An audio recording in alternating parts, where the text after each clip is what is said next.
Rain had come the night before, not enough to flood the streets, but just enough to slick the pavement in a dull, oily shine, like the world had been brushed over with something grimy and tired. Her car sat at an awkward slant, one tire hanging off the edge of our driveway, as if she'd swung in fast and barely bothered to brake. I spotted it when I stepped outside that morning to take out the trash. It was a small thing, but it stuck. Lauren hadn't said much about the accident, just that she'd clipped a curb, scraped the passenger side. Nothing big, nothing to worry about. She'd smiled when she told me. Too quick, too easy. Her mouth smiled, but her eyes didn't follow. And then the moment passed, like so many others had been passing lately. A lot had been slipping away. Her warmth, her laughter, her presence. So when she rushed out that morning in a swirl of perfume and jangling keys, tossing a casual "love you" by over her shoulder, I stepped outside after her, moving like a man half asleep. No plan, just a pull I couldn't shake. I reached for the car door. Didn't expect it to open so easily. And then the smell hit me, not hers. Lauren always left traces of softness, vanilla lotion, jasmine shampoo. But this was sharper. Cheap cologne laced with something raw underneath. I froze, staring into the mess of her driver's seat. Mud streaked the floor mat. Deep, dark, too much for the clean, dry roads around here. Wedged between the seat and console was a half-full water bottle, a brand we never bought. But it was the passenger seat that held me, the way it was shoved all the way back. And the footprints, pressed into the dashboard. One of them big enough that even if I pressed my shoe against it, there'd still be space around the edges. I leaned in. My hands were trembling before I realized. A hoodie lay crumpled on the floor. Not hers. Gray. XL. Some graphic across the front I didn't recognize. I picked it up, and something slipped out. A receipt. Curled at the edges, soft with moisture. Chevron. 7:42 p.m. Highway 88. 2 Gatorades. 1 protein bar.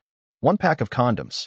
The kind of purchase you make when you think you're just far enough away that no one will ever know. I stood there, gripping the hoodie in one hand, the receipt in the other. And inside me, something locked into place. Not rage. Not yet. Just clarity. Like a puzzle clicking together, one ugly piece after another. Her little detour. That brittle laugh. The way she didn't want me near the car. And now this. And then I saw it. A faint smear of lipstick on the window. Too high. The wrong angle. A mark that didn't belong. I didn't go back inside right away. I stood there beside the car, feeling the wind shift across my skin. There's a quiet that falls before a storm. A moment when the world holds its breath. That was me, standing in that hush. And in that silence, I made a choice. I wouldn't yell. Wouldn't beg. I'd wait. Because now I knew. And she didn't. The thing about pretending everything's fine is, you start to see how much isn't. That evening, she came home like nothing had happened. Like she'd been doing for weeks. Kicked off her heels by the door. Hummed some shapeless tune. Tossed her purse on the counter and asked what I wanted for dinner. Like we were some sitcom couple instead of a slow-burning fuse. I watched her. Really watched. She moved too fast. Avoided my eyes. Chattered about little things, small things, frantic things. And when I asked, "How's your car?" her face twitched. Just for a heartbeat. A tiny crack in the mask. She smiled. "Oh, it's fine. Just a scratch. I might get it detailed next week." I nodded. Said nothing. The receipt sat warm in my pocket, pulsing like a hidden fuse. But I didn't pull it.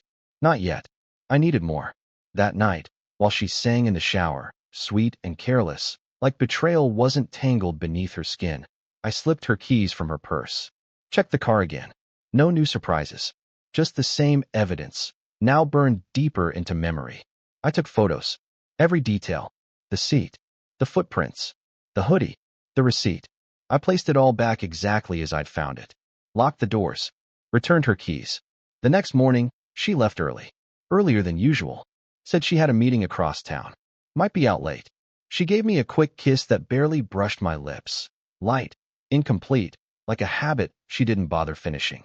I let her go. Let her lie. Then I picked up the phone, called in sick. And I followed her. I wasn't sure what I expected. Maybe the cliché. A sleazy motel. A parking lot behind some gym. But it wasn't that. She drove an hour straight out of town. No traffic. No stops. No excuses. Just the same clean, open highway printed across that receipt. I stayed 2 cars behind the whole way. hands cold, eyes locked forward. She pulled into a gas station, the same one from the receipt. Sat there for a minute, engine running. Then a black Jeep rolled up beside her. I couldn't see his face clearly, but I saw enough. He was tall, white t-shirt, sunglasses, confident in a way that said this wasn't his first time meeting a married woman on the side. She got out, slid into his passenger seat like she belonged there. Like she belonged to him. They didn't drive far, just down a side road, tucked out of view from the highway. I parked on a shoulder, followed on foot, cutting through the tree line. And what I saw, I won't forget. I can't. They didn't go inside a house. Didn't check into a motel. They parked. Right there. In the open. Like animals. They talked for a while. She laughed. Reached out, touched his chest. Then she climbed into his lap. Her skirt hiked up. His hand slid down. I turned away. I didn't need to see more. I walked back to my car. I didn't cry. Didn't scream. I just sat there, staring at my own trembling hands on the steering wheel. Because now, I wasn't suspicious. I wasn't wondering. I knew. And the worst part? It didn't feel like the start of something. It felt like the end. She came home late that night, almost 10. No apology. No explanation. Walked in like she hadn't spent the day wrapped around another man. Dropped her bag on the floor, kicked off her shoes, headed straight for the fridge. Anything for dinner? She asked, never even glancing my way. I looked up from the couch, remote in one hand. Her betrayal pressed heavy and hard against my chest. I studied her. Hair slightly tousled, lipstick smudged. She caught her reflection in the hallway mirror, tried to fix it fast, but I'd already seen the uneven lines. Her blouse was buttoned wrong, off by one, like she'd thrown it on in a rush. And the perfume, too strong, too sweet, like she was masking something. Still she carried on, acting like nothing was broken. I said nothing. I couldn't. Not yet. I watched her eat leftover pasta like she hadn't just driven a wedge straight through our life. Every now and then she tossed out small talk. Work, old shows we used to watch. But her voice sounded foreign, like a stranger was speaking through her mouth, wearing my wife's skin. I barely slept. Around 2 a.m., she reached for me in bed, fingertips brushing my arm. I froze. Didn't turn. Didn't speak. After a moment, she sighed, rolled over, and I lay there, staring at the ceiling, heart pounding slow and hollow against the silence. The next day, I took off work again. But this time, I didn't follow her. I followed him. It wasn't hard. His Jeep had a custom plate. Something loud, something stupid. Big Mike 88. Told me everything I needed to know. Arrogant. Careless. The kind of guy who left fingerprints all over other people's lives like it was nothing. I waited outside the gas station where they'd met. No plan. No words prepared. Just a storm gathering under my ribs. Heavy. Cold. At 8:17, he pulled in. Same Jeep. Same sunglasses. Same smug tilt to his head, like he owned the morning. I rolled up beside him. Window down. Mike. He blinked, thrown for a second. Yeah. You know Lauren? He gave me a slow, assessing look. Who's asking? I didn't answer. Let the silence stretch, sharp and tight, until it turned into something pointed. Finally, he squinted. Wait, you her brother or something? I laughed. A low, hollow sound that felt strange in my own throat. No, I said. I'm her husband. That got him. His eyes changed. His posture shifted. Look, man. I cut him off. Don't bother. I just wanted to see the guy, I said, steady, low. The one who thinks it's okay to crawl into someone else's marriage like a rat. He opened his mouth, then closed it again. He didn't look ashamed. He looked inconvenienced. You know she's married, right? I pressed. He shrugged. She said you two were basically done. I stared at him. She said that. Flat. Deadpan. He nodded. Yeah. Said you weren't close. No spark. Separate rooms. No ring. I drew a slow breath through my nose. She told you that. Yeah, man. Look. But I was already rolling up the window. I didn't want to hear another word. Not an apology. Not an excuse. Not some half-truth soaked in her perfume. I drove home in silence. Every thought buzzing, sharp and bitter. Her lies hadn't just been for me. They'd been rehearsed. Scripted. Delivered like lines in a play. She'd built a whole different version of us for him. A different life, a different self. And somehow, that quiet, polished betrayal cut deeper than anything else. That's when the anger started to bloom. Not an explosion. Not yet. But a slow, crawling heat, rising from my gut. I still hadn't confronted her. I wanted the timing to be perfect. I wanted her to walk straight into it, blind. She was humming again. That same damn hum.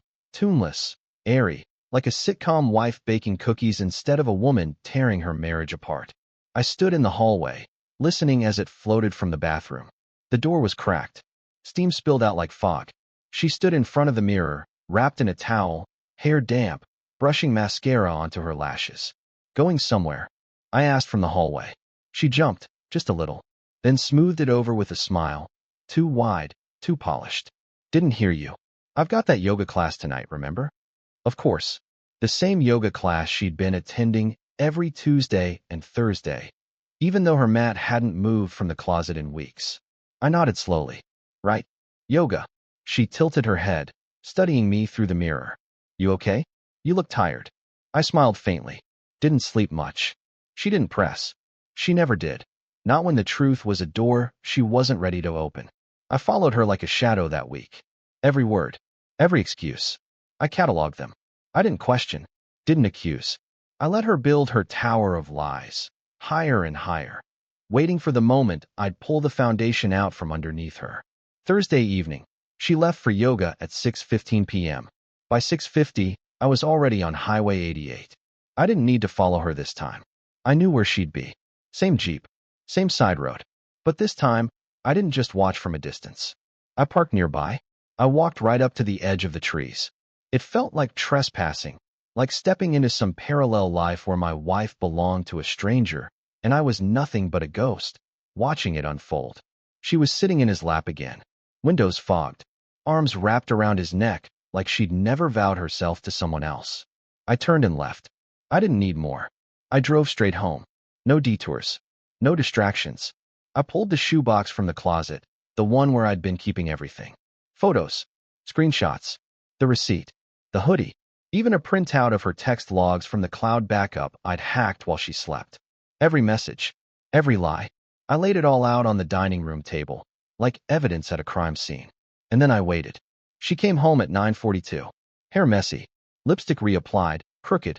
When she saw me sitting at the table, her keys froze midair. Hey, what's all this? She asked, nodding toward the papers. I didn't answer. She stepped closer, slower now. Her eyes moved across the table. The hoodie, the receipt, the photos. And I watched her face shift, watched something inside her collapse. I don't know what this is supposed to. Don't. One word. Quiet. Final. She went still. I leaned back, arms folded. You lied to me, I said calmly. Over and over. You told some guy I was barely your husband. That we didn't share a bed. That we were done. I shook my head. You gave him a version of yourself that doesn't even exist. She didn't deny it. Instead, she laughed, a cold, brittle sound. Are you serious? You went through my stuff? You stalked me. There it was. The deflection. Don't flip this, I said. This is all you. God, Chris, grow up, she snapped. You've been boring for years. You think I wanted this to happen? I tried. She threw the words like knives, sharp, fast, final. I tried with you. But you're just empty. I stared at her, as if seeing her for the first time. She wasn't crying. She wasn't even sorry. She was angry, angry that I'd found out. You tried, I echoed quietly. You tried, so you cheated? You're acting like a victim, she shot back, voice rising. But you've been checked out since last year. You don't even touch me. You sit on your damn phone. You want to talk betrayal? Start there. So that was it. Her defense wasn't that she hadn't cheated. It was that I'd earned it. I stood up, slow, steady. I want you out by the weekend. Her mouth fell open, then shut again. She hadn't expected that. Chrissy. No, my voice was calm. Final. No more lies. No more gaslighting. I'm done. She didn't move. Didn't speak. Just stood there as I walked past her, up the stairs, into the guest room. Behind me, the silence wasn't guilt. It was rage. And I knew. This wasn't going to end quietly. She didn't leave. Friday came and went. Saturday too. Her things stayed exactly where they'd always been. She moved through the house like my words hadn't meant a thing. Still made coffee in the morning, still patted around in my old t-shirts, still flashed that fake, disarming smile like she was just waiting for me to cool off. Like this was a storm she could simply wait out. But I hadn't forgotten. I couldn't. Not after everything I'd seen. Not after the way she'd laughed when I laid out the evidence. Not after she'd called me empty while she spent her nights in someone else's arms, someone else's car, someone else's world. I gave her until Sunday, noon. When the clock hit exactly 12, I walked downstairs with 2 suitcases, hers, already packed with everything she hadn't bothered to move. She was sprawled on the couch, phone in hand, legs stretched out like it was any other lazy weekend. Get up, I said. She didn't even glance up. Excuse me. I said get up. My voice was flat, steady. Your stuff's ready. She turned toward me, slow, incredulous. Are you actually kicking me out? You're being dramatic. No, Lauren, I said. Dramatic was you telling a stranger I was nobody. Dramatic was you lying about yoga so you could go ride some guy in a parked car like a damn teenager. Her face hardened. The fake calm vanished. You don't get to act like some saint, she snapped. You knew something was wrong, and you did nothing. You just sat there. You didn't fight for me. Fight. I laughed, bitter and quiet. You started a war I didn't even know I was in. And now you want me to act like I lost it. She stood up now, heat rising in her voice. You're throwing away 7 years over one mistake. One mistake. I stepped closer. Lauren, this wasn't a slip. You didn't trip and fall into his Jeep. You planned it. You maintained it. You lied in full sentences, with eye contact. I shook my head. You lived a double life. And the only reason you're mad is because I caught you. Her arms crossed. Her gaze sharpened. So what now? She sneered. You think you're gonna what? Be alone and righteous? You think that's better than trying to fix this? No, I said softly. I think anything is better than waking up next to someone who looks me in the eye and lies without flinching. There was a long, heavy silence. Then she grabbed the suitcases, stormed toward the door, never looked back. She slammed it so hard the pictures on the wall rattled. And in that echo, something inside me finally released. Like I'd been holding my breath for weeks and could finally exhale. But it wasn't peace. Not yet. Because betrayal doesn't vanish just because the person who caused it walks out. It lingers. In the silence. In the memories. In the hollow space where trust used to live. I sat down on the couch, right where she'd been scrolling minutes ago. And I realized I didn't feel free. I felt empty. But at least now, the silence was honest. The first night without her was quiet in a way I hadn't expected. Not peaceful. Not sad. Just hollow. There were echoes where her noise used to be. The slam of drawers, her half-laughs from another room, the quick clip of her heels down the hallway, always a little too fast, like she was late for something she'd never tell me about. Yeah, nothing. I sat in the kitchen, a beer sweating in my hand, staring at my phone. No calls, no texts, no apologies. She didn't even try to reach out. That part hit harder than I wanted to admit. After all the shouting, the lies dragged into the light, her storming out without a backward glance. There wasn't even a crumb of regret. Not even a fight to fix it. And that's when it landed. She'd already moved on. Long before I ever found out. I wasn't some tragic figure in the middle of the story. I was the slow one, still flipping pages in a book she'd already finished and shelved. I wasn't the husband anymore. I was the inconvenience. The cover story. The fallback plan. The next morning, her mom called. Not to check on me. Not to ask if I was okay. No, she called to yell. You threw her out, she snapped. Chris, what is going on? I blinked, stunned. Did Lauren even tell you what she did? She told me you've been distant for months, her mom said. That she felt ignored. That she made a mistake. And you went insane. Insane. That's what I was now. Did she also tell you about the other guy? I asked, my voice flat. About the affair? The weeks of lying? The nights she said she was at yoga while she was wrapped around some other man in his car. Silence. A long, frozen pause. Then, she said it wasn't serious. I actually laughed. A dry, hollow sound. Right. Not serious. Just methodical. Calculated. Repeated. Her mom's tone softened, edged with something uneasy. I thought you two were strong. I didn't expect this from her. Neither did I said quietly. But now that it's happened, I'm not pretending it didn't. She sighed, mumbled something about checking in later. Hung up. And that was the moment I finally saw the full shape of it. She'd already rewritten the story. I was being turned into the villain.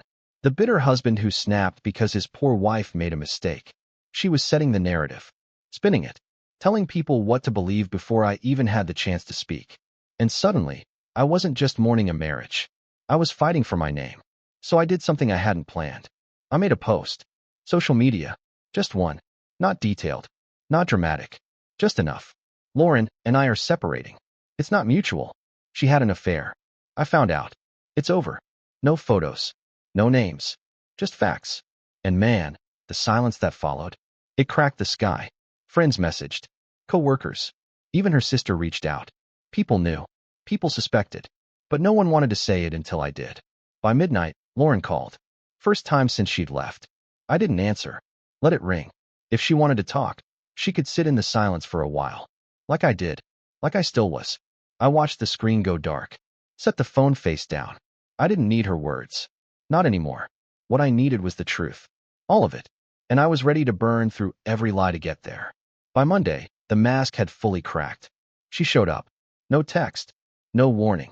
Just a knock at the front door, loud, impatient. Like this was still her house. Like she'd just forgotten her keys. I didn't open right away. Let her knock again. When I finally swung the door open, she stood there in some faux casual outfit. Tight jeans. Hair done. Lips glossed up just enough to pretend she wasn't trying. But I could see it. The panic in her eyes. The flicker in her jaw when she realized I wasn't surprised. Hi, she chirped. Too bright, too forced. Like she hadn't wrecked everything and vanished. I said nothing. She gave a nervous little laugh. Are you really not going to say anything? I stepped aside. Let her in. Not for her. For closure. She walked in slowly, eyes scanning the house like it had aged without her. Like even the air had changed. It had. She sat down on the edge of the couch, her old spot. Or it used to be. Now she looked like a stranger visiting a museum exhibit of her own life. I didn't expect you to go public, she said finally. On Facebook. I stayed standing. Didn't expect you to lie to everyone we know either.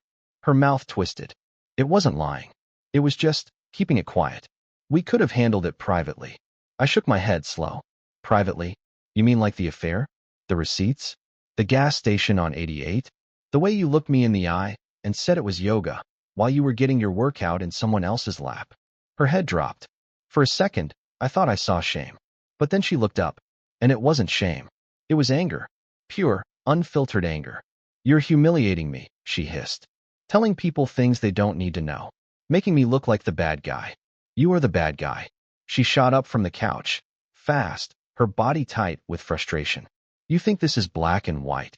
You think I just woke up one day and decided to cheat? I was lonely, Chris. I felt ignored. You checked out first. And instead of using words, I said quietly, you used someone else's body. That stopped her. Just for a beat. Long enough for the tears to appear, the kind she wielded like tools. Her eyes welled. Her voice cracked, but it wasn't sorrow. It was calculation. I didn't mean for it to happen, she whispered. I didn't even like him that much at first. It just had happened. I thought you didn't care anymore. You thought I didn't care? I stared at her. So you cheated? Do you even hear yourself? She sank back down onto the couch, suddenly small, suddenly tired. I don't know what I want. I let out a quiet laugh under my breath. Well, I do. I met her gaze. I want a divorce. The tears stopped instantly. Like a switch flipped. Like a faucet turned off. She stared at me, clear-eyed. Cold. You're really doing this, she said flatly. You're really throwing everything away over one mistake. You didn't make a mistake, Lauren. My voice stayed calm, steady. You made a decision. And then you made it again. And again. She stood. Walked to the door. Hand on the knob. But before she opened it, she turned back one last time. You'll regret this, she said quietly. When the anger fades. When the silence settles in. You'll wish you had just forgiven me. I stepped closer, not angry. Not bitter. Just clear.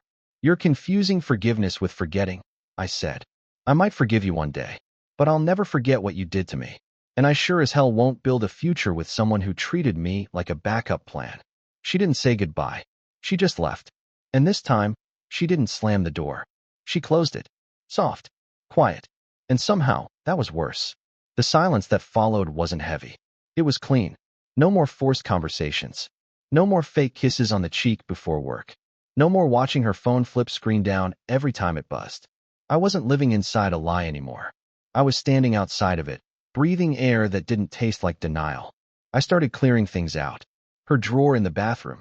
Her side of the closet. It was slow, not because it hurt, but because every object felt like a ghost. Every item was a reminder that none of it had meant what I thought it did. The necklace I gave her for our 3rd anniversary, stuffed in a shoebox under old sneakers.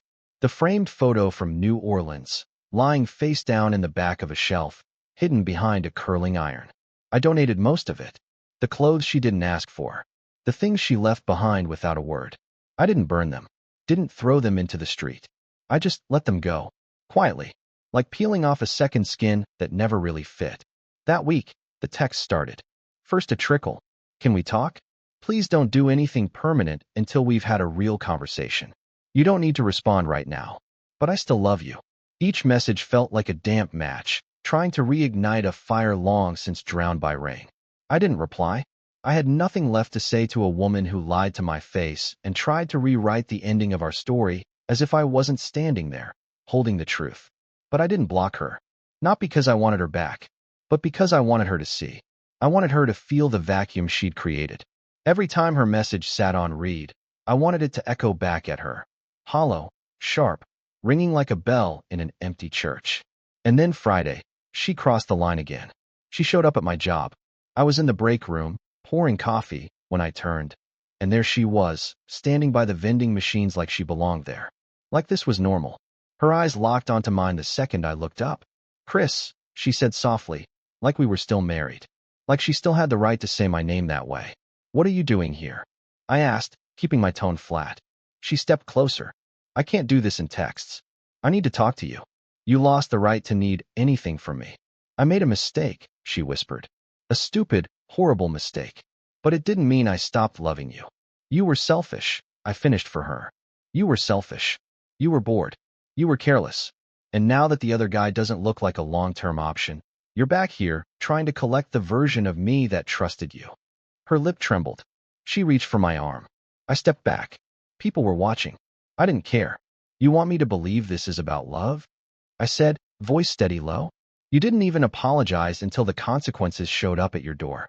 You weren't sorry when I found the receipt. You weren't sorry when I saw you with him. You were sorry when your story stopped working. Chris, please, she whispered. We had so much. Had, I corrected. We had. Until you fed it to someone else like spare change. She blinked. Twice. Then nodded, her gaze dropping to the floor. For a flicker of a second, I thought she might finally say something real, something unvarnished. But instead, she said this. You'll never find someone who knows you like I do. I looked her dead in the eye. That's exactly what I'm counting on. And I turned. Walked away. Didn't look back. Didn't need to. Because for the first time in months, maybe even years, I knew exactly who I was. And it wasn't her husband. 2 weeks. That's how long it had been since I told her to leave. 2 weeks of relearning what silence really sounded like. Not the brittle quiet before a fight. Not the suffocating hush of unspoken tension. Real silence. The kind that sinks into your bones. The kind that clears the air. I started sleeping better. Eating better. I dug my bike out of the garage. Met up with friends who used to ask, where's Lauren? Every time we grabbed coffee. Now they didn't. Now they just asked, how are you holding up? And I told them the truth. Better than I expected. But there was one thread still dangling. Mike. The guy she threw it all away for. I never planned to see him again. He wasn't important. Just the outlet she used when the idea of being a wife stopped exciting her. But last Saturday, I bumped into him. Not in some movie scene moment. No bar fight. No planned showdown. A hardware store. Of all places. I was picking up a door hinge. Something small. Something ordinary.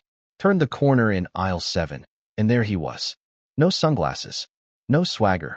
Just a guy in a flannel shirt holding a bucket of paint, looking a lot smaller than I remembered. We locked eyes.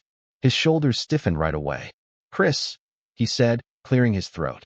I said nothing. Kept walking, ready to pass him by. But then he spoke again. She told me you knew. About everything. I stopped. She told me you saw us. I turned, slow.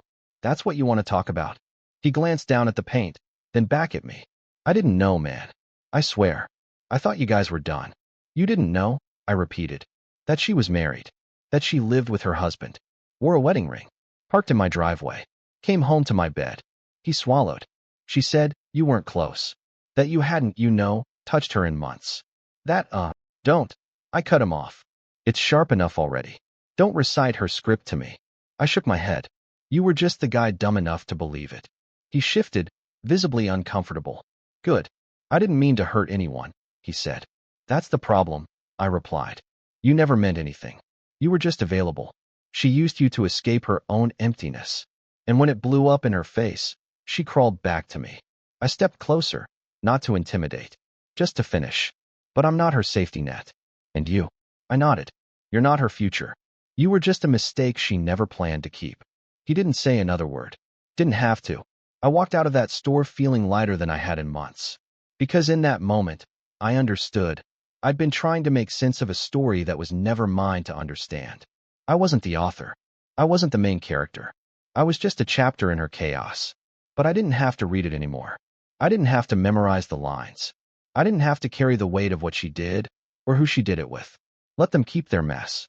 I had my peace, and I wasn't giving it up again. Sunday morning came with sunlight streaming through the windows, warm and quiet. It had been a month. A full month since Lauren walked out, and more importantly, since I let her. The house no longer smelled like her perfume. The couch didn't hold the imprint of someone who lied for sport. The silence was still here, yes. But now, it wasn't hollow. It was earned. I spent that morning doing something I hadn't done in years. Nothing. No stress. No tracking her location. No wondering who she was texting behind a tilted phone screen. I just sat on the porch, drinking coffee, watching the neighborhood move around me. And for once, I wasn't waiting for something to fall apart. Then my phone buzzed. It was her. Again. This time it was a wall of text. Long, emotional, spilling over with apologies and regret, dressed up in carefully chosen words that sounded like reflection. Like growth. I know I hurt you, but I've been thinking so much. About us. About how far we got before things slipped. I miss you. I miss who we were. I've started therapy. I'm not asking to come back. I'm asking to talk. To explain. To maybe see if there's anything left. I didn't reply. Not because I wanted to punish her. Not because I had nothing to say. But because everything I could say, I'd already lived. I didn't need to rehash it. I didn't need another fight. Another fake cry. Another speech about how love is messy and forgiveness is powerful. I had forgiven her. But not for her. For me. Forgiveness isn't a welcome mat. It's a closing door. And I'd already walked through it. Alone. On purpose. The last thing I did that morning was take down the wedding photo in the hallway. The one where her eyes smiled into mine like she meant forever. I held it for a long moment before placing it in a box, tucked beside the rest of that version of my life. Not out of hate. Out of truth. Some love ends quietly. Ours ended with a receipt, a lie, and a kiss smeared on a car window. But what I learned, the advice I'd give to anyone feeling that pit in their stomach, that creeping doubt, that truth they're too scared to name, is this. Don't ignore the shift. When someone stops seeing you, stops respecting you, stops choosing you, listen. Don't wait for it to turn into evidence in your hands. Don't give your loyalty to someone who weaponizes your trust. You deserve better. Even if better is just you, standing on the other side of the wreckage. You're better than staying buried in a love that stopped being real. She made her choice. And finally, I made mine. And this time, it was for me.